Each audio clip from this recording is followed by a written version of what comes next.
आज अध्ययन कर रहे हैं कक्षा 8 की सामाजिक विज्ञान की पाठ्य पुस्तक संसाधन और विकास से अध्याय 2 भूमि, मृदा, जल, प्राकृतिक वनस्पति और वन्यजीव संसाधन के अंतर्गत भाग 4 में चर्चा करेंगे प्राकृतिक वनस्पति और वन्यजीव संसाधन की। तो कॉपी पेंसिल लेकर हो जाइए तैयार। गत वीडियो अगर आपने देखे उनके अंतर्गत हमने चर्चा की थी भूमि की, मृदा की, जल की। ये अपने आप में प्राकृतिक नवीकरणीय संसाधन इस पृथ्वी पर मौजूद है और इन्हीं संसाधनों से आधारित एक महत्वपूर्ण संसाधन है जिसकी आज चर्चा कर रहे हैं, वह है प्राकृतिक वनस्पति। और जहां प्राकृतिक वनस्पति है उसी जगह क्या पाए जाते हैं, वन्यजीव भी पाए जाते हैं। तो प्यारे बच्चों, सबसे पहले ये जान लीजिए कि प्राकृतिक वनस्पति होती क्या है। यह जंगलात होते हैं, फॉरेस्ट होते हैं जो स्वतः ही इस पृथ्वी पर अपने आप उग गए हैं, उनमें मानव का कोई योगदान नहीं है, अपने आप। किस तरीके से आपको मैं जानकारी दूं, पृथ्वी पर स्थलमंडल है, जलमंडल है, वायुमंडल है, परंतु जीवन योग्य दशाएं कहाँ पाई जाती हैं, वह पाई जाती हैं जैवमंडल पे। तो जैवमंडल जिसको बायोस्फीयर कहते हैं, एक ऐसा संकीर्ण भाग है जहां स्थलमंडल, जलमंडल और वायुमंडल तीनों मिलते हैं और जैवमंडल पर ही आपको क्या पाए जाते हैं, प्राकृतिक वनस्पति और वन्यजीव देखने को मिलेंगे। और वही एक ऐसा क्षेत्र है जहां मानव अपने अधिवास बनाता है, मानव अपने जीवन को आगे बढ़ा सकता है। तो देखिए सबसे पहले प्राकृतिक वनस्पति और वन्यजीव को आप ये देखेंगे। सबसे पहले इसकी परिभाषा को नोट कर लीजिए। प्राकृतिक वनस्पति और वन्य जीव केवल स्थलमंडल, जलमंडल और वायुमंडल के बीच जुड़े ऐसे संकीर्ण क्षेत्र में ही पाए जाते हैं जिसे हम क्या कहते हैं, जैवमंडल के नाम से जानते हैं। इस चित्र में भी यही दिखाया गया, आप ये देख सकते हैं। आप ये देखेंगे, ये स्थलमंडल, जलमंडल और वायुमंडल, और तीनों का अगर आप ये देखें, बीच का जो ये भाग है, यही भाग क्या कहलाएगा, आपका जैव मंडल कहलाएगा। और ये जैव मंडल को ही प्रदर्शित कर रहे हैं, बायोस्फीयर अंग्रेजी में कहते हैं इसको। आप ये देख रहे हैं, ये स्थलमंडल का भाग है, ये जलमंडल का भाग है और ये वायुमंडल का भाग है। और ये तीनों जहां मिल गए, ये आप जो गोला देख रहे हैं, यही क्या है, जैवमंडल है। और इसी स्थान पर ही क्या पाए जाते हैं, प्राकृतिक वनस्पति और वन्यजीव संसाधन पाए जाते हैं। ये देखिए, ये विभिन्न प्रकार के प्राकृतिक वनस्पति और वन्यजीव संसाधन आपको दिखाई दे रहे हैं, जिनके बारे में आगे हम और विस्तार से चर्चा करने वाले हैं। सबसे पहले देखिए, प्राकृतिक वनस्पति जो संसाधन है उसको हम अपनी सहूलियत के लिए कई भागों में विभाजित कर सकते हैं। जैसे सबसे पहले इसी के अंतर्गत वन, या फिर आप उनको जंगलात कह सकते हैं, फॉरेस्ट एरिया कह सकते हैं। इसके बाद घास भूमियाँ आती हैं, घास भूमि या घास स्थल कह सकते हैं, ग्रासलैंड्स कह सकते हैं। इसी तरीके से झाड़ियाँ हैं, या आपकी पुस्तक में लिखा हुआ है गुल्म।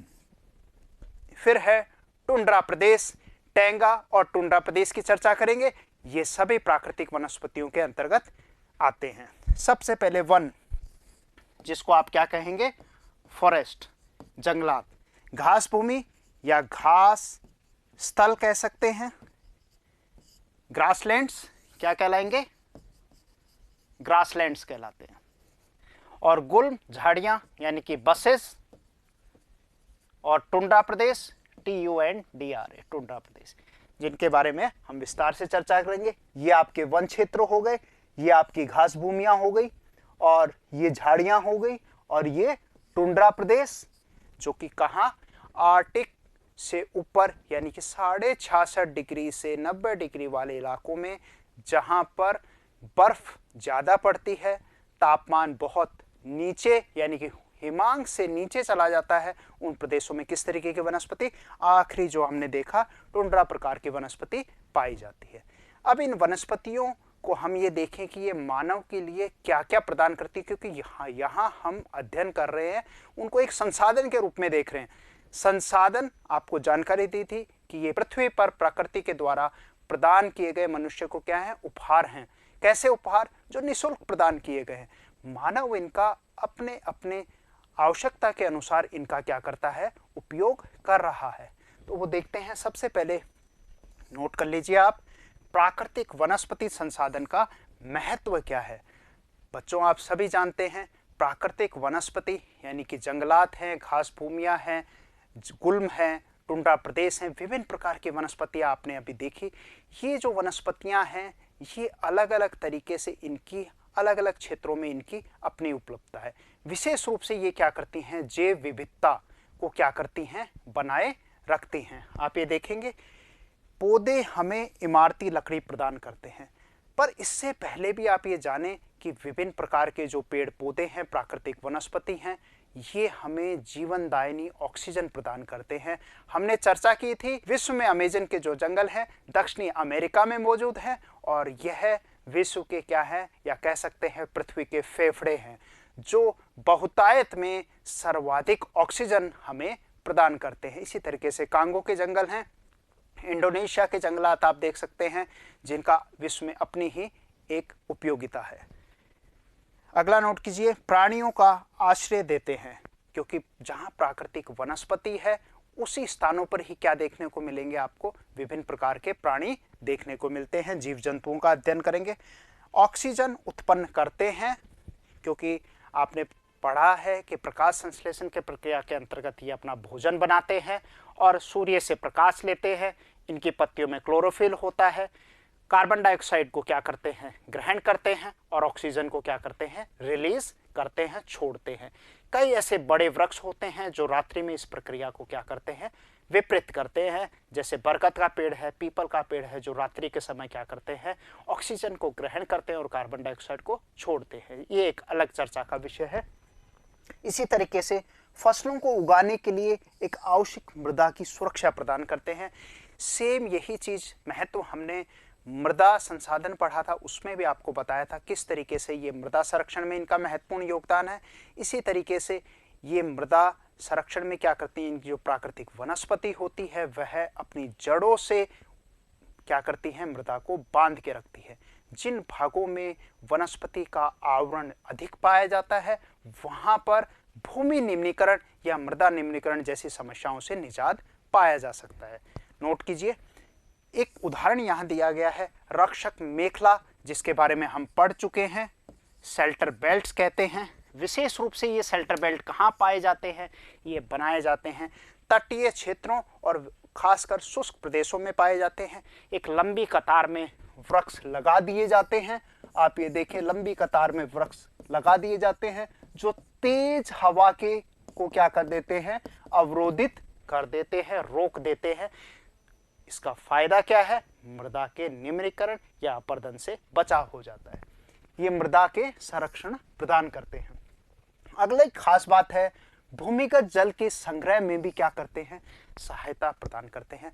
आपने पढ़ा है वन लगाओ वर्षा बुलाओ, और वर्षा आती है तो यही धीरे धीरे क्या परकुलेट होके नीचे रिसाव होता है, अंदर जाते हैं और भूमिगत जल का एक अंदर संग्रह तैयार हो जाता है। आप ये चित्र के माध्यम से देख रहे हैं, ये वनस्पति का आवरण आपको दिखाई दे रहा है और किस तरीके से आप ये देख सकते हैं, ये वनस्पति का आवरण आपको दिखाई दे रहा है और किस तरीके से आप ये देखिए मृदा के संरक्षण में इनका योगदान है, वेटलैंड्स आर्द्र भूमियों में इसका योगदान है, फसलों के लिए है, वन क्षेत्र है, विभिन्न प्रकार की घास भूमियां हैं, और किस तरीके से मृदा में यानी कि पानी को बचाए रखने में भी वनों का अपना एक महत्वपूर्ण योगदान होता है। साथ के साथ एक चीज का और ध्यान रखें, ये हमें प्रदान क्या क्या करते हैं, देते क्या है, हमें यहाँ से प्राप्त क्या होता है, उसमें आप लिख लें। हमें फल, लेटेक्स, खास करके लेटेक्स क्या होता है, जिससे रबड़ बनाया जाता है। लेटेक्स से क्या बनाया जाता है, रबड़ बनाया जाता है और सफेद रंग का होता है और इससे आपका रबड़ तैयार करते हैं। साथ के साथ तारपीन का तेल है, गोंद है, औषधीय पौधे हैं और कागज। विभिन्न प्रकार की जड़ी बूटियां भी हमें कहां से प्राप्त होती हैं, प्राकृतिक वनस्पतियों से ही प्राप्त होती हैं।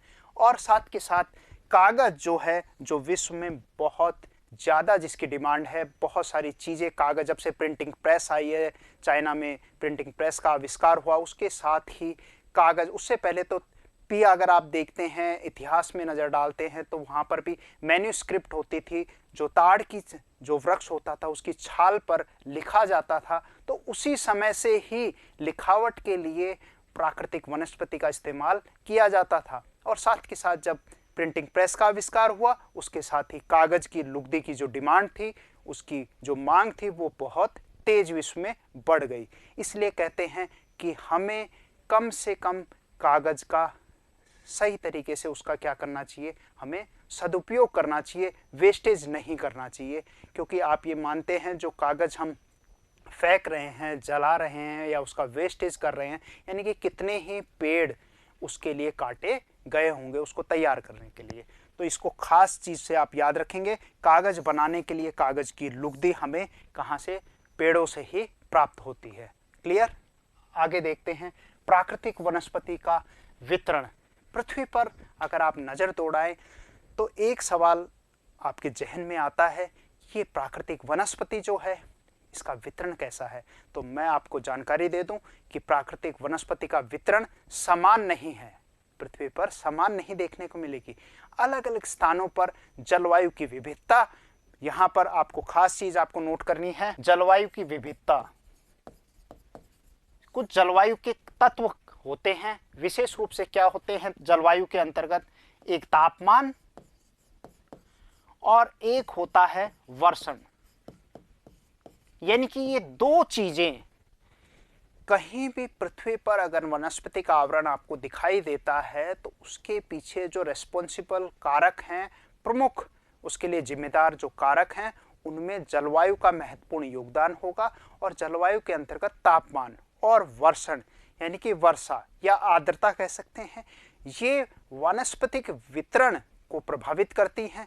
जहाँ जैसी जलवायु पाएगी उसके अनुरूप ही वहाँ पर उसी तरीके से वनस्पति का वितरण देखने को मिलता है, जिसको अभी आप अध्ययन करेंगे। सबसे पहले आपके सामने है एक उदाहरण, नंबर 1 कंसेप्ट लिया गया है। नंबर पहला है ऐसे स्थान जहाँ पर कि वनस्पति का आवरण कैसा है, ज़्यादा देखने को मिलता है। इस तरीके की सघन वनस्पति आपको देखने को अगर मिल रही है तो आप आसानी से पता लगा सकते हैं कि उस स्थानों पर ऐसे भौगोलिक क्षेत्र कौन से होंगे।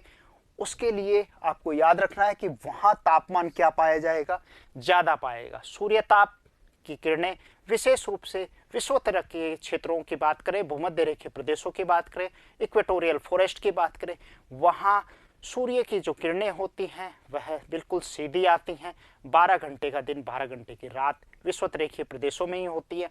तो जब सूर्य ताप अधिक मिल रहा है तो उसके साथ वहाँ पर आर्द्रता, आपको मैं जानकारी दे दूं, इन स्थानों पर हर रोज दोपहर को सवनीय प्रकार की वर्षा यानी कि दोपहर 2 से 4 बजे तक वर्षा होती है। यानी कि आर्द्रता भी क्या है, ज़्यादा ही प्राप्त हो रही है, वर्षा भी ज़्यादा ही प्राप्त हो रही है। इसलिए आप ये देखिए, तापमान ज़्यादा है, आर्द्रता भी क्या है, ज़्यादा है, या फिर आप कह सकते हैं प्रचुर जल की उपलब्धता है।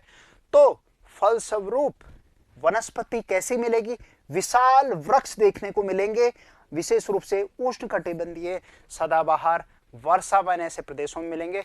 उष्णकटिबंधीय सदाबहार वन कहते हैं इसको। भारत के अंतर्गत आप उष्णकटिबंधीय जो सदाबहार वन आपको अंडमान निकोबार प्रदेश में देखने को मिलेंगे। इसी तरीके से ऐसी वनस्पतियां आपको कांगो बेसिन, अमेजन बेसिन में देखने को मिलती हैं।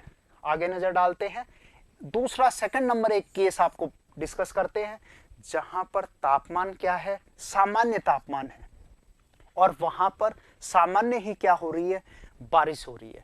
यानी कि सामान्य तापमान ऐसे स्थान कहां पर है जो उपोष्ण कटिबंधीय क्षेत्र है, कर्क रेखा या मकर रेखा के पास के स्थान है। वहां विशेष रूप से यानी कि हम कहें ज्यादा वर्षा नहीं हो रही, सामान्य रूप से वर्षा हो रही है, 50 से 70 सेंटीमीटर तक की वर्षा प्राप्त हो रही है। ऐसे स्थानों पर क्या है, तापमान भी जो 40 डिग्री 35 से 40 डिग्री का एक औसत तापमान पाया जाता है। इन स्थानों पर क्या देखने को मिलेगा आपको, वहां पर घास भूमियां पाई जाएंगी। घास भूमियों में विशेष रूप से अगर विश्व में नजर डाली जाए तो कौन कौन सी प्रमुख घास भूमियां हैं, जैसे स्टेपीज है, डाउन्स है, पंपास है, कंपास है, इसी तरीके से प्रेरीज है, प्रेरीज हो गया। तो ये प्रमुख, इसी तरीके से कैंटबरी के प्लेन हैं न्यूजीलैंड के अंदर, आप ये देखेंगे जो प्रेरीज घास भूमियां हैं ये यूएसए वाले भाग में पाई जाती हैं। स्टेपीज जो हैं वो आपको देखने को मिलेंगी रूस वाले भागों में देखने को मिलेंगी, डाउन्स ऑस्ट्रेलिया में देखने को मिलते हैं, पंपास अर्जेंटीना में देखने को मिलते हैं अर्जेंटीना के अंदर, और कंपास आपको देखने को मिलेंगे ब्राजील की घास भूमियों में। तो ये विश्व के कुछ प्रमुख घास भूमियां हैं। इसी के अंतर्गत मैं एक जिक्र और करूंगा सवाना का।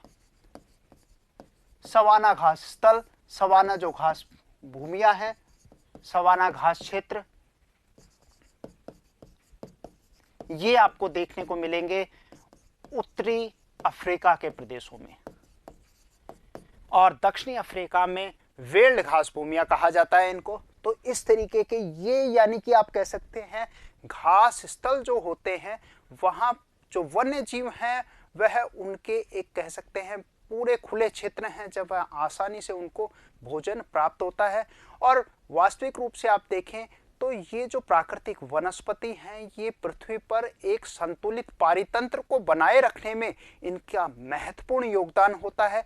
पारितंत्र से आपका यहाँ आशय ये रहेगा, आप याद रखेंगे पारितंत्र जिसको इकोसिस्टम कहते हैं, उस इकोसिस्टम में जैविक चीजें होती हैं, कुछ अजैविक चीजें होती हैं, बायोटिक एबायोटिक फैक्टर। जैविक प्राकृतिक वनस्पति, वन्य जीव और मानव भी हो सकता है। अजैविक वस्तुओं में, तत्वों में आप देखेंगे भूमि है, मृदा है, जल है, ये अजैविक है। अब जैविक और अजैविक एक दूसरे से क्या करते हैं, अंतःक्रिया करते हैं, अंत आकर्षित होते हैं, अनुसरण करते हैं एक दूसरे का, और एक तरीके से एक दूसरे पर निर्भर होकर एक सही, एक सिस्टमेटिक खाद्य श्रृंखला को बनाते हैं और एक दूसरे पर निर्भर रहते हैं। तो ये उदाहरण हमने पढ़ा घास स्थलों का। पिछला हमने देखा विशाल वृक्ष कहाँ मिल रहे हैं, जहाँ ज़्यादा वर्षा हो रही है, ज़्यादा ही तापमान देखने को मिल रहा है, यानी कि विषुवत रेखा के प्रदेशों में इस तरीके की वनस्पति आपको देखने को मिल रही है। दूसरा घास स्थल पड़ा, और तीसरे नंबर में हम चर्चा कर रहे हैं एक और केस की, जहाँ वनस्पति आपको क्या है, अब आप अपने आप जान जाएंगे, तापमान यहाँ पर ज़्यादा देखने को मिल रहा है, यानी कि तापमान ज़्यादा देखने को मिल रहा है, यानी कि आप कह सकते हैं तापमान 40 से 50 डिग्री सेंटीग्रेड तक पहुंच गया है। यानी कि ये जो स्थान है ये भी कहाँ है, शुष्क प्रदेशों में है। विशेष रूप से ये मरुस्थलीय या डेजर्ट किस्म के इलाके हैं, यानी कि मरुस्थल कह सकते हैं, रेगिस्तान कह सकते हैं। कक्षा 7 में आपने इसका अध्ययन किया है, रेगिस्तान में जीवन, अध्याय 9 है।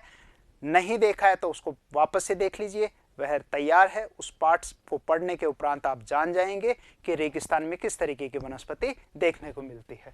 तो वहां तापमान ज्यादा है और वर्षा कैसी हो रही है, न्यून हो रही है। आप देख सकते हैं ऐसे स्थान कौन से हैं जहां पर वर्षा न्यून हो रही है, तो वर्षा कम है तो उसके साथ वनस्पति भी वहां कम देखने को मिलेगी। तो वो इलाके क्या कहेंगे, वहां पर आपको देखने में वो शुष्क प्रदेश है, या वहां आपको कंटीली झाड़ियां, या आपकी पुस्तक में लिखा हुआ है गुल्म या बसेज, यानी कि कांटेदार झाड़ियां, खासकर कांटेदार झाड़ियां देखने को मिलती हैं। कैक्टस जैसी मरुविद वनस्पति देखने को मिलती है, ये उसका उदाहरण है। अगला 4 नंबर पे हम देखते हैं एक और केस है जहां तापमान क्या हो गया है बच्चों, हिमांक से नीचे चला गया है। ऐसे स्थान विशेष रूप से कहां, 66.5 डिग्री से 90 डिग्री उत्तर या दक्षिण में आप चले जाइए, जहां आर्टिक या अंटार्कटिक वृत्त के पास वाले इलाके, अंटार्कटिका है, ग्रीनलैंड है, आइसलैंड है, स्कैंडिनेवियन कंट्रीज हैं, नॉर्वे, स्वीडन, डेनमार्क, फिनलैंड, कई ऐसे देश हैं जहां पर टेंगा और टुंड्रा किस्म की वनस्पति देखने को मिलती है। मैं आपको जानकारी दे दूं, जो टेंगा किस्म की वनस्पति है वह पाई जाती है 45 से 66.5 डिग्री वाले स्थानों पर उत्तर से दक्षिण, और ये जो टुंड्रा किस्म की वनस्पति है ये 66.5 डिग्री से 90 डिग्री उत्तर या दक्षिण वाले प्रदेशों में देखने को मिलती है। यहां पर टेंगा में आपको ये शंकुधारी वन, कैसे वन, शंकुधारी वन यानी कि कॉनिफेरियस ट्रीज देखने को मिल रहे हैं, जिनके कैसे हैं, जैसे क्रिसमस ट्री घर में देखा आपने, उसकी पत्तियां इस तरीके से होती हैं। तो ये अपने आप बर्फ गिरती है, नीचे सरक कर आ जाती है। परंतु ऐसे स्थान जो 66.5 से 90 डिग्री वाले स्थानों पे, तो वहां तो वर्ष भर तापमान बहुत हिमांक से नीचे रहता है, -30 है, -60 तक चला जाता है। और वर्षा कैसे प्राप्त हो रही है, आर्द्रता वह बर्फ के रूप में ही आ रही है। तो वहां पर आपको वनस्पतियों के रूप में क्या देखने को मिलेगा, वहां लाइकन और मोस देखने को मिलेगी। टुंड्रा में खास रूप से जो लाइकन है और मोस, इस तरीके की घास भूमियां आपको यानी कि वनस्पति वहां देखने को मिलेंगी। आगे देखते हैं, वन्य जीव संसाधन जो है इसके अंतर्गत विभिन्न प्रकार के जीव जंतु हैं, पक्षी हैं, कीट हैं और जलीय जीव इसमें सम्मिलित किए जा सकते हैं। क्योंकि जहां प्राकृतिक वनस्पति पाई जा रही है, उन्हीं स्थानों पर अलग अलग स्थल भाग पर आपको क्या देखने को मिलेंगे, जंतु देखने को मिलेंगे। और पक्षी वायुमंडल में है, स्थलमंडल वायुमंडल दोनों में, कीट स्थलमंडल में है, वायुमंडल और जलमंडल तीनों में ही देखने को मिलेंगे। इसी तरीके से जलीय जीव हैं जो जलमंडल में देखने को, और कुछ जलीय जीव होते हैं जो स्थलमंडल पे भी पाए जाते हैं और दोनों पे सरवाइव करते हैं, जिनको वर्टिब्रेट्स कहा जाता है। यानी कि जैसे मगरमच्छ है, कछुआ है, ऐसे जलीय जीव होते हैं। दरियाई घोड़ा है, जल में भी निवास कर सकता है और स्थल पर भी रह सकता है, दोनों ही जगह। तो उसी के बारे में हम देखेंगे। ये आपके जंतु हो गए, ये पक्षी है, ये कीट पतंगे हैं और ये विभिन्न प्रकार के जलीय जीवों को हम अध्ययन करेंगे किसके अंतर्गत, वन्य जीव संसाधन के अंतर्गत। अब सबसे पहले आप नोट कर लीजिए, वन्य जीव जो संसाधन है वह मानव के लिए क्यों उपयोगी है, उसका क्या महत्व है। ये एक इंपॉर्टेंट क्वेश्चन आता है जिसको आप किस तरीके से लिखेंगे, लिख लीजिए। जंतुओं से हमें क्या प्राप्त होता है, विभिन्न प्रकार की जो आदिम अवस्था से ही अगर हम नजर डालें, आखेट का काल था, प्राग ऐतिहासिक काल था, उस समय से अगर हम देखें जब मनुष्य सग्रणहक था, आखेट किया करता था, इधर उधर खाना बदोश की जिंदगी गुजर बसर करता था, तब वह पशुओं को ही उन्हीं से भोजन लेता था, यानी कि मांस के रूप में या दूध के रूप में। धीरे धीरे जब पालन पोषण करने लगा तब उसके स्वरूप और बदलते चले गए। खाल के रूप में खाल प्राप्त कर रहा है, विभिन्न प्रकार के तेल प्राप्त कर रहा है, ये सारी चीजें उसे पशुओं से ही प्राप्त होती है। नोट कीजिए, हमें दूध, मांस, खाल और ऊन इनसे प्राप्त होती है। कीट जैसे मधुमक्खी से हमें क्या है, शहद प्राप्त होता है। इसी तरीके से फूलों के परागण में भी क्या करते हैं, ये मदद करते हैं। डिस्पर्सन इधर से उधर होता है उनका, उसमें भी मदद करते हैं ये। और जैसे मैं आपको एक और जानकारी दूं, सिल्क वॉर्म है, रेशम कीट, ठीक है, जो रेशम है, रेशम का कीट जो होता है, उसके बारे में आपकी पुस्तक में एक चित्र दिया गया है। आप देख सकते हैं कि एक रेशम कीट जो है उसके मरने के उपरांत, वो कोकून से बनता है, और एक रेशम कीट के मरने के उपरांत एक धागा, एक सिंगल थ्रेड बनता है सिल्क का। और सिल्क की जो साड़ियाँ बनाई जाती हैं, सिल्क जो साड़ी बनाई जाती हैं, साड़ीज बनाई जाती हैं, आप उसमें देखें कि एक साड़ी को बनाने में करीबन 60,000 इतने सिल्क वॉर्म्स को अपना जीवन तबाह करना पड़ता है, और उसके बाद उनसे वह धागा, सिल्क का धागा प्राप्त किया जाता है। तो वाकई में ये ऐसी है कि हमें इनका संरक्षण करना चाहिए। इनका अपना एक पारितंत्र में इनका अपना एक अहम योगदान है। इनमें से अगर एक भी चीज़ का अंधाधुन अगर उसको ख़त्म किया जाता है तो उसका हमें सीधा का सीधा साइड इफ़ेक्ट कहाँ देखने को मिल रहा है, हमारे पारितंत्र पर, उसको स्पष्ट रूप से वह दिखाई देगा। चिड़िया अपने भोजन के लिए कीटों पर निर्भर होती है और अपघटक के रूप में एक महत्वपूर्ण भूमिका निभाती है। विभिन्न प्रकार के जीव जंतु, मैं आपको एक उदाहरण दूं, चीन में एक शासक थे वहाँ के, और उन्होंने एक तकियानुस एक फरमान ऐसा जारी कर दिया जल्दीबाजी में कि विभिन्न, उन्होंने देखा कि जो स्पैरो होती है, गोरैया होती है, वह दाने को खा रही थी। तो उन्होंने एक ऐलान ऐसा किया कि इस चिड़िया को मार दिया जाए क्योंकि यह किसानों की पैदावार को नष्ट कर रही है। उसका परिणाम ये हुआ कि अगले वर्ष वहाँ पर क्या हुआ, इतने कीट पतंगे पैदा हो गए कि वहाँ खेती करना और जीवन उनका बड़ा दुश्वार हो गया। तब ये देखा गया, वैज्ञानिकों ने बताया कि हर चीज एक खाद्य श्रृंखला से, जीव जीवस्य भोजनम, एक दूसरे से क्या है, अंतर निर्भर हैं, एक दूसरे से अंतर आकर्षित होते हैं, अंतर अनुसरण करते हैं। तो ये इकोसिस्टम और फूड चेन एक दूसरे से बहुत इंटर रिलेटेड है, तो इसका एक अपना ही योगदान है। आगे लिखिए, इसी तरीके से है गिद्ध। जो गिद्ध है, जिसको वल्चर कहते हैं, ये मृत जीव जंतुओं को खाने के कारण एक अपमार्जक और पर्यावरण का एक महत्वपूर्ण शोधक समझा जाता है। ये जो गिद्ध है, इसकी भी अब संख्या घटने लग गई है, उसका भी कारण हम वीडियो में अभी चर्चा करेंगे।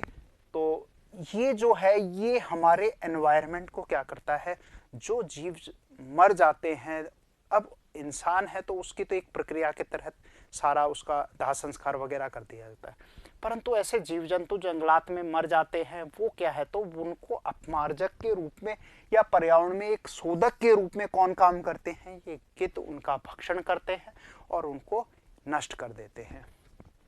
सभी प्राणी मिलकर पारितंत्र के संतुलन को क्या करते हैं, अभी मैंने बात की थी, ये सभी प्राणी महत्वपूर्ण रूप से पारितंत्र को क्या है, संतुलन उसमें बनाए रखते हैं।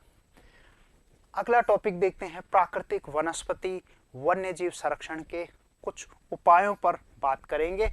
महत्वपूर्ण उपाय कि जो प्राकृतिक वनस्पति है और वन्यजीव है, उसके लिए सरकार ने कुछ नियम बनाए। जो वाइल्ड लाइफ एक्ट है 1972 का एक नियम बनाया, उससे पहले भी विभिन्न प्रकार के नियम बनाती आ रही है सरकार, और उन्हीं नियमों के मद्देनजर राष्ट्रीय उद्यान, वन्यजीव अभ्यारण्य, जैव मंडल निचय, इसी तरीके से साइटस है, इसी तरीके से तप्त स्थल है, आर्द्र भूमियां हैं, उनका घोषणा की गई और उनके तहत विश्व स्तर पर या वैश्विक स्तर पर आप देखेंगे इनका पालन बहुत कठोरता से इनका पालन किया जा रहा है, और जो जंगल में वन्य जीव निवास कर रहे हैं उनका संरक्षण इन्हीं के माध्यम से प्रदान किया जा रहा है। बारी बारी से एक एक पे नजर डालेंगे। सबसे पहले आप लिख लीजिए राष्ट्रीय उद्यान, जिनको आप नेशनल पार्क्स कहते हैं, नेशनल पार्क होते हैं। कुल मिला के भारत में आज के दिनांक तक मैं बता दूं 2021 से शुरुआत हो चुकी है, इस तक अगर आप देखें तो कुल मिलाकर 105 राष्ट्रीय उद्यान भारत में मौजूद है। और पहला जो राष्ट्रीय उद्यान है वह 1936 में जिम कॉर्बेट नेशनल पार्क पहला राष्ट्रीय उद्यान घोषित किया गया था। जिम कॉर्बेट, अभी उसके बारे में और डिटेल में बात करेंगे। इसी तरीके से वन्यजीव अभ्यारण्यों की बात करें तो ये कुल मिला के 544 हैं, जिन्हें वाइल्ड लाइफ सेंचुरीज कहा जाता है। क्या कहते हैं? Wild life sanctuaries, wild life sanctuaries होती हैं। इसी तरीके से जैव मंडल है, जैव मंडल नीचे का मतलब होता है बायोस्फीयर, बायोस्फीयर रिजर्व्स, ये कुल मिला के 18 हैं। बायोस्फीयर रिजर्व्स कुल मिला के 18 हैं। पन्ना लेटेस्ट बनाया गया है मध्य प्रदेश में। इसी तरीके से साइटस की बात करेंगे, CITES, ठीक है, the convention on international trade of endangered species of flora and fauna, इसका पूरा नाम है। जो UN अंतर्राष्ट्रीय स्तर पर एक संस्था है वो कार्यरत है। विश्व स्तर पर करीबन 5000 जो जीव जंतु हैं उनकी जातियां हैं, साथ के साथ पौधे हैं या पादप कह सकते हैं। 28,000 जो खतरे में हैं उनके संरक्षण के लिए कार्य कर रहा है। CITES, साइटस कह सकते हैं। तप्त स्थलों की बात करेंगे जिनको आप हॉट स्पॉट्स कहते हैं। ये हॉट स्पॉट्स हैं, कुछ झीलें हैं और उन्हीं के साथ कुछ वेटलैंड्स की बात करेंगे। ये वेटलैंड्स हैं, इनकी बात करेंगे तो ये वेटलैंड्स का भी संरक्षण किया जा रहा है। आप ये देखेंगे हॉट स्पॉट्स कुल मिला के भारत में 4, यानी कि विश्व में तो काफ़ी हैं, 42 के आसपास हैं, उनमें से 4 कहाँ हैं? भारत में विद्यमान हैं। इसके अंतर्गत आप नज़र डालेंगे तो जो नॉर्दर्न हिमालय का भाग है, वेस्टर्न घाट का भाग है, सुंडाटर लैंड है, इंडो बर्मा का बॉर्डर वाला इलाका है, उन इलाकों में आपको तप्त स्थल देखने को मिलेंगे जो प्राकृतिक संतुलन को बनाए रखने के लिए एक प्राकृतिक आवास हैं। यानी कि यहाँ पर जैसा प्रकृति ने दिया है वैसा ही है, उसमें कोई इंटरफेरेंस, मानव का कोई उसमें रुकावट नहीं है। अगर रुकावट है तो वह, अगर करता है तो वह एक दंडनीय अपराध के अंतर्गत आता है। बारी बारी से इन पर नजर डालते हैं। सबसे पहले राष्ट्रीय उद्यान, जिसको नेशनल पार्क्स कहते हैं। अभी हमने बात की थी कुल मिला के राष्ट्रीय उद्यान कितने हैं, 105 राष्ट्रीय उद्यान है भारत के अंतर्गत। तो परिभाषा आपकी पुस्तक में दी गई है, इसको नोट कर लीजिए। क्या है कि राष्ट्रीय उद्यान क्या करते हैं, वर्तमान और भविष्य की पीढ़ी के लिए एक या एक से अधिक पारितंत्र की पारिस्थितिकी एकता की रक्षा के लिए इन्हें क्या किया गया है, नामित किया गया एक प्राकृतिक क्षेत्र है। ऐसा क्षेत्र जो पारितंत्र उसमें बना रहेगा, ह्यूमन इंटरफेरेंस नहीं होगा और उसी से प्रकृति में क्या है, एक संतुलन कायम किया जा सकता है। किसके माध्यम से, राष्ट्रीय उद्यान है, वन्य जीव अभ्यारण्य हैं, बायोस्फीयर रिजर्व्स हैं और साइटस के कुछ हैं, और वेटलैंड्स की बात करेंगे और तप्त स्थल इसके अंतर्गत आते हैं। ये देखिए, ये भारत का पहला राष्ट्रीय उद्यान है जो 1936 में एस्टेब्लिश किया गया था। जिम कॉर्बेट नेशनल पार्क की बात करेंगे। ये आप देख रहे हैं, ये एक अंग्रेज अफसर थे जिनका नाम था कॉर्बेट, जिम कॉर्बेट था, और इन्होंने एक आदमखोर शेर को खत्म किया था और उन्हीं के नाम पर ये नेशनल पार्क, जो कहाँ पर, उत्तराखंड में स्थित है, वहाँ मौजूद है। आप ये देखें, जिम कॉर्बेट नेशनल पार्क राष्ट्रीय उद्यान लिखा हुआ है। ये इसका द्वार क्षेत्र है जहाँ से प्रवेश किया जाता है और बड़ा रोचक है। इसी तरीके से राजस्थान में भी अब नजर डालें तो राजस्थान के अंदर केवलादेव है जो पक्षियों के लिए विश्व स्तर पे जाना जाता है, रणथंभौर है, इसी तरीके से मरूद जो डेजर्ट पार्क है जो सानू जैसलमेर में मौजूद है। तो इस तरीके से राष्ट्रीय उद्यान राजस्थान में भी पाए जाते हैं। इसके उपरांत वन्य जीव अभ्यारण्यों में भारत में कुल, आपको अभी जानकारी दी थी, 544 आज की डेट तक, 2020 के उपरांत 21 आ गया है, इस तक 544 है वन्य जीव अभ्यारण्य। सर्वाधिक वन्य जीव अभ्यारण्य आपको कहाँ, मध्य प्रदेश और अंडमान निकोबार में आपको देखने को मिलेंगे। साथ के साथ ये जो जंतुओं का संरक्षण किया जा रहा है, विशेष रूप से कुछ ऐसी वन्य जीव प्रजातियां हैं जो आज संकट के कगार पे आ रखी हैं, तो उनको बचाना एक मुख्य ध्येय है। आप ये देखेंगे, विशेष रूप से चीता है, शेर है, हाथी है। तो आप ये देखिए, वाइल्ड लाइफ प्रोटेक्शन एक्ट जो 1972 का है, उसके तहत हमने टाइगर को, और विशेष रूप से टाइगर से रिलेटेड जो अपने संरक्षण क्षेत्र घोषित किए गए, लायन है, ब्लैक बक है, जो चिंकारा आप ये देख रहे हैं, ब्लैक बक्स, ये भी एक संकट के कगार में है।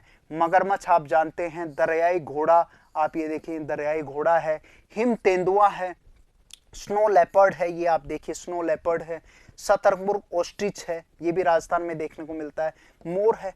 तो के संरक्षण के लिए जागरूकता करा जो कार्यक्रम हैं वह चलाए जा रहे हैं। इनको बचाना जरूर है, इसलिए इस तरीके के नेशनल पार्क्स हैं, वाइल्ड लाइफ सेंचुरीज हैं, बायोस्फीयर रिजर्व्स हैं, वेटलैंड्स हैं, इनकी स्थापना भारत में की गई है। विश्व स्तर पर भी ये मान्य है। फिर है जैवमंडल निचय, आप इनको बायोस्फीयर रिजर्व्स भी कह सकते हैं, ये भी है। कुल मिला के कितने हैं, 18 हैं जिनकी हमने यहाँ चर्चा कर रहे हैं। क्या है ये? यह वैश्विक नेटवर्क द्वारा जुड़े रक्षित क्षेत्रों की एक श्रृंखला है जिसे संरक्षण और विकास के बीच संबंध को प्रदर्शित करने के इरादे से बनाया गया है। ये इनका मुख्य उद्देश्य है जो आपको नोट कर लेना है। भारत में कुल 18 जैवमंडल निचय अवस्थित हैं और जैव विविधता, तप्त स्थल और आर्द्रभूमि संरक्षण हेतु 42 आर्द्रभूमियां हैं, यानी कि वेटलैंड्स हैं, जो रामसर कन्वेंशन, रामसर ईरान के अंदर एक जगह है और एक समझौता हुआ था, उसके तहत वेटलैंड्स हैं। जैसे वेटलैंड्स में रामसर इसी के अंतर्गत आता है। सांबर झील है राजस्थान के अंदर, वो वेटलैंड संरक्षण में आता है। केवलादेव उद्यान है, वो वेटलैंड संरक्षण में आता है। लोकटक झील है उड़ीसा में, वो वेटलैंड कन्वेंशन में आता है। तो ये कुछ खास हैं। चिल्का है इसके तहत। हॉट स्पॉट्स की बात की तो कुल मिला के 4 हॉट स्पॉट्स तप्त स्थल भारत में मौजूद हैं जिनकी हमने बात की थी। जो हिमालय क्षेत्र है, पश्चिमी घाट का इलाका है, विशेष रूप से सुंदरबन लैंड का इलाका है, इंडो बर्मा बॉर्डर का इलाका है जो इसके अंतर्गत आते हैं। भारत में जैव विविधता के लिए तप्त स्थल कुल कितने हैं? 4। इसके उपरांत देखते हैं साइटस, CITES। साइटस है क्या है? The convention on international trade in endangered species of wild fauna and flora. Fauna का मतलब होता है, एक शब्द है फोना और एक है फ्लोरा, ठीक है। ये तो क्या है? प्लांट्स होते हैं, और ये हो गए आपके जानवर, एनिमल्स, ठीक है। इस तरीके से याद रखें। तो विभिन्न प्रकार के जो प्राकृतिक वनस्पतियां हैं, उनकी विभिन्न प्रजातियां हैं, उनको बचाने के लिए एक समझौता किया जो अंतर्राष्ट्रीय स्तर पर जो उनके संरक्षण के लिए कार्य कर रहा है। विशेष रूप से इसके अंतर्गत अपन देखेंगे कि जो 5000 तो विशेष रूप से क्या है? पशुओं की प्रजातियां हैं जो खतरे के स्तर पर हैं, उनको बचाना साइटस के अंतर्गत एक महत्वपूर्ण संरक्षण इसके लिए किया जा रहा है। इसके अलावा पौधों की कितनी है? 28,000 प्रजातियां हैं। नोट कर लीजिए इसको। साइटस जो है the convention on international trade in endangered species of wild fauna and flora, ये इसका पूरा नाम है। सरकारों के बीच एक अंतर्राष्ट्रीय समझौता है। कैसा है? अंतर्राष्ट्रीय समझौता है। इसका उद्देश्य क्या है? यह है सुनिश्चित करना कि वन्य जीव प्राणी एवं पौधों के नमूनों के अंतर्राष्ट्रीय व्यापार से उनके जीवन को कोई खतरा नहीं है। मोटे तौर पर पशुओं की 5000 जातियां और पौधों की 28,000 जातियां या प्रजातियां रक्षित की गई हैं इसके तहत। यहां पर कुछ नाम उल्लेख उनका दिया गया है, जैसे भालू है, डॉल्फिन है, कैक्टस है, परवाल कोरल्स हैं, आर्किड है और एलो, कुछ ऐसे उदाहरण हैं जो अंतर्राष्ट्रीय समझौते के तहत इनको बचाने के लिए एक वायदा किया गया है। आगे देखते हैं। ये पाठ्य पुस्तक में और दिए गए हैं। क्या आप जानते हैं? ये विशेष कुछ ऐसी बातें हैं जिन पे हमारा ध्यान आकर्षित करना बहुत जरूरी है। क्या है? ये है सामान्य से ऐसी बातें हैं, दिखने में सामान्य होती है पर इनका महत्व बहुत है। उसी के अंतर्गत एक महत्वपूर्ण बात है यहाँ पर कि भारतीय जो उपमहाद्वीप है, इंडिया को एक सब कॉन्टिनेंट कहा जाता है क्योंकि भारत में बहुत सारी विविधता देखने को मिलती है। भौतिक रूप से है, सांस्कृतिक रूप से है, राजनीतिक रूप से है। कई सारे लोग यहाँ पर निवास करते हैं। पर्वत है, पठार है, मैदान है, तटीय भूमियाँ हैं, द्वीप समूह है, हिंद महासागर है, आप उत्तर में हिमालय है। कितनी विविधता! तो ऐसी विविधता आपको एक महाद्वीप में देखने को मिलती है, इसलिए भारत को भी क्या कहा जाता है? एक उपमहाद्वीप की संज्ञा दे दी जाती है। तो भारतीय उपमहाद्वीप में जिन पशुओं का उपचार डिक्लोफेनिक, एस्प्रिन अथवा आइबुप्रोफेन, ये दवाइयाँ ऐसी हैं जिनका नाम आपने सुना होगा। ये सभी दर्द निवारक हैं। दर्द को रोकने के लिए मानव द्वारा ली जाती हैं और पशुओं को भी दी जा रही हैं। आप ये देखें, पशुओं के उपचार के लिए भी काम में ली जा रही है। पीड़ानाशक से किया जाता है, इनकी दर्द निवारक है। उनके अपमार्जन उपरांत गिद्ध किडनी खराब होने से मर रहे हैं। अब गिद्ध को हमने पढ़ा था, ये जो गिद्ध है ये अपमार्जक का यानी कि पर्यावरण में सफाई करने का कार्य करता है, संतुलन करता है, हर चीज को नष्ट हो उसका भक्षण करता है। तो अब ये दवाइयाँ जब उन पशुओं को खिलाई जा रही है, आइबुप्रोफेन है, एस्प्रिन है, डिक्लोफेनिक है, ये दवाइयाँ जब दी जा रही हैं तो गिद्ध जब उनको खा रहा है तो वह उसके शरीर में भी आ रही हैं और इससे गिद्ध की जो प्रजातियां हैं वह लुप्त होने के कगार में आ गई। गिद्ध की जो किडनी है उस पर इसका प्रभाव देखने को मिल रहा है वैज्ञानिकों को। तो पशुओं पर इन औषधियों के उपयोग करने पर प्रतिबंध लगाने के प्रयास किए जा रहे हैं तथा आरक्षित स्थान पर गिद्ध के प्रजनन के भी प्रयास किए जा रहे हैं। तो ये खास एक बात है जिस पे आप लोगों का ध्यान आकर्षित किया गया है। इसके उपरांत एक खास एक्टिविटी और आपकी बुक में दी गई है। कुछ समाचार पत्रों को संकलित करके एक तस्वीर पेश की गई है। एक केस स्टडी है, किससे संबंधित? दावानल यानी कि फॉरेस्ट फायर, अंग्रेजी में इसको कहते हैं फॉरेस्ट फायर। आग कहाँ? जंगलों में लगना।